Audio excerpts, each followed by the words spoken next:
leave comments with better examples for me.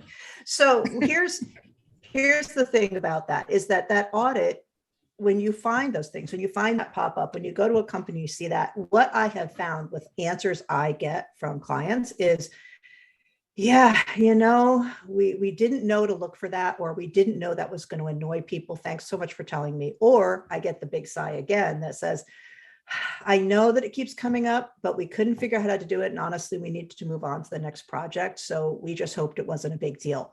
So when you're trying to do things in-house, it may look okay, or it may just be burnout because you've been working on this. It's taking longer than you thought. And this is why Nichole and I have jobs, because we can correct that. And we can also do it for you next time. It's why you're an expert in what you do. And I'm an expert in what I do. And Nichole's an expert in what she does.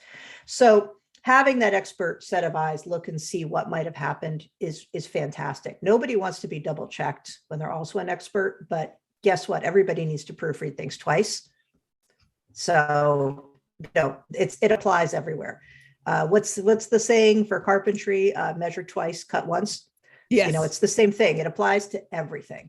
Yeah, everything. You use a cardboard template before you cut anything. Yeah. You know what I mean? Like, right. Did you lay your website out on a spreadsheet before you decided where all the pages were going to go? Well, so these kind of things. Exactly. And that's where I'm going to mention ego here, because. Oh, please do. I love talking about ego.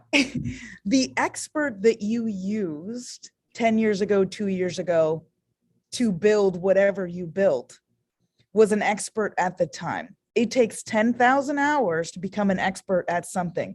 The things that people have expertise in also change.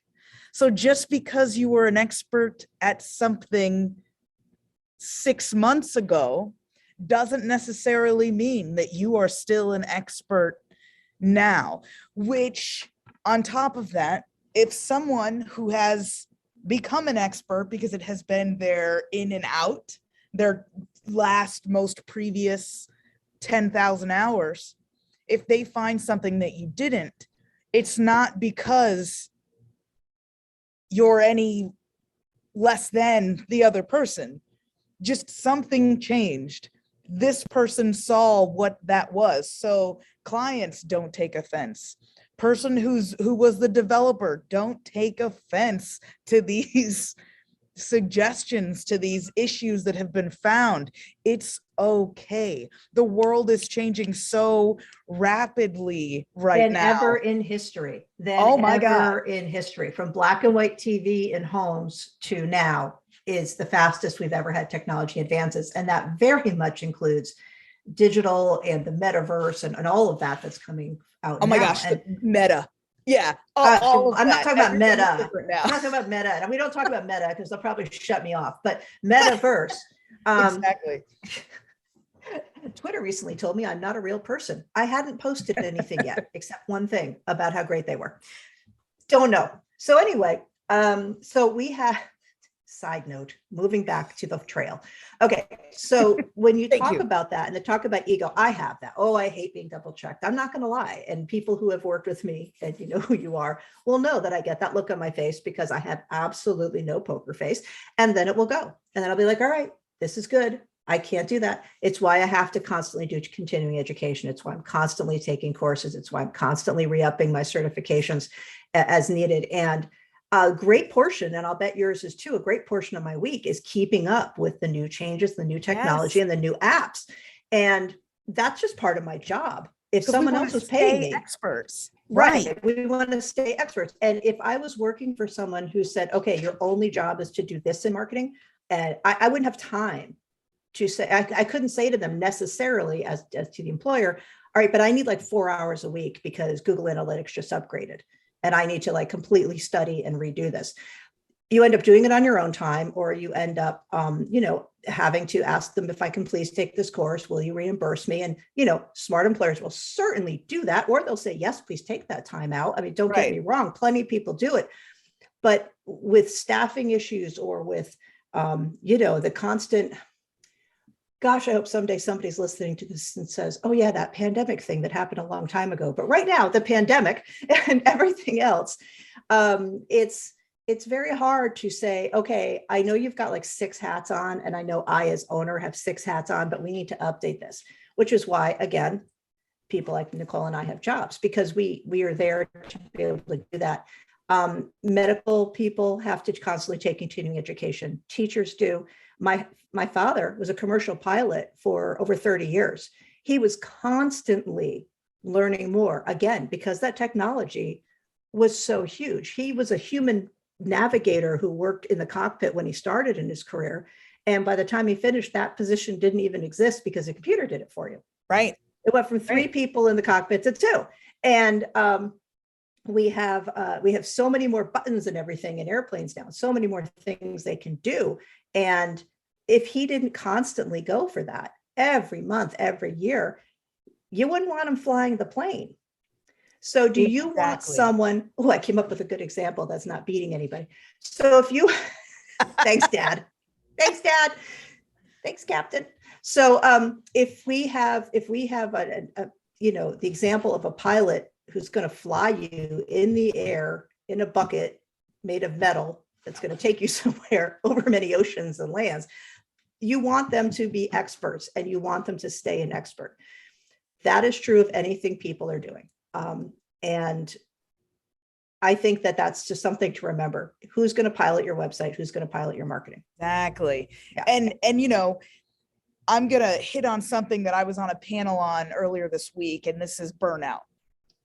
So for yourself, for your employees, for your vendors, consider burnout and be a really good co-pilot, because whether you're the employee trying to let someone know that you're burned out, whether you're the owner and you're burned out and you're trying to communicate to somebody else that you're burned out, like that's another part of the ego, is that,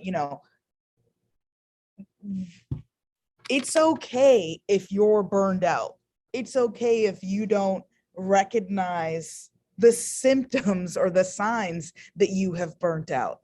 And that's part of it. That's a symptom. I'm sorry to interrupt you. That's not knowing. Yes, exactly. And you so just got your head down and you're trying to just survive. Right. And with this pandemic, it has been crazy. And I'm gonna make an admission here out into the world that is this podcast is going to be out there forever. Okay, cool. If you change your mind, we'll edit it out. Okay. Oh, fair enough. So, I got burnt out. I was working with too many people. I was trying to get too many things done for those people. And so with that, I tried to work less hours. Well, you know what I found out? Less hours doesn't make me less burnt out. What made me less burnt out was choosing the right projects, was choosing the right clients. And so I had to go and take some time for myself and reevaluate. And while taking time for myself, I thought I was going to take 3 days. I look up, it's 15 days later.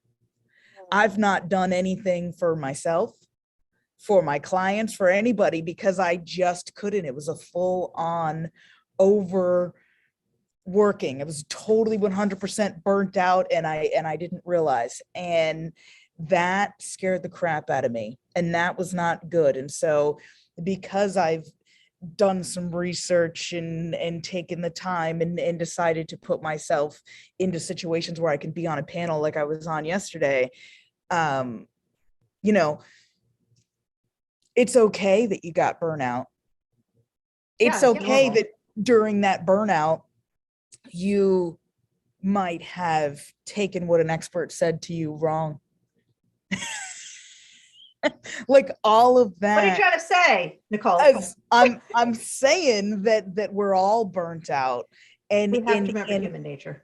Right. And it's okay. So have some patience, let your ego go, allow your experts time to stay experts. So if you have really great workers, really great vendors, and that vendor communicates, I need to spend more time on this, do not get it, or try not to get upset that they charged you 4 hours to get better on something you need them to be better on. Pay that employee to go to a class for 4 hours so they can get better on what you need to let them get better on. And while they're taking a class, why don't you take some time for yourself to slow down and like let yourself be okay with it? Like, listen to your vendor, your employee. If they're saying they need some time to get better at something, take some time for yourself too. Just like when your baby naps, you nap. Because as the owner, as the manager, you're less likely to realize that you're the one that's burnt out and that you're taking it out on someone else. And so you're just going to push more deadlines and be like, hey, you're not doing something. You need to be doing something, when in reality, everybody needs a break. They need to pace themselves during work hours too, in between those breaks, right? Yes. Yes. And exactly. And don't stay up until 4:00 in the morning because you, as the business owner or the manager, are so stressed out because you don't feel like things are happening, that you're now sending emails and text messages in the middle of the night, further not letting I'm just thinking of my husband's phone beeping. Right. Because if you, I mean, maybe people are night owls, and that's fine. Fair. But don't burn the candle at both ends, because there will be no candle left. There is no Yankee Candle called hustle that allows you to burn it forever. I'm sorry. I hate what hustle has become. I hate that you're told you have to keep going. You have to keep going. Why are you sitting still? Nobody said you can't sit still. Just do it in moderation, like everything else in the world. And I think if nothing else from this pandemic, we've learned that, especially for the owners and the employees who have to wear a lot of hats. We've all done it. I still do it as an owner myself. And bringing that back to what we're talking about, because I think it was a very important point you made about burnout, is that will allow you to ignore mistakes, feel too tired or too frustrated to fix mistakes, or just not have the time to fix the mistakes. So burnout and too many hats can lead to that exact problem, not just, a lack of expertise, because that's not what you're an expert in.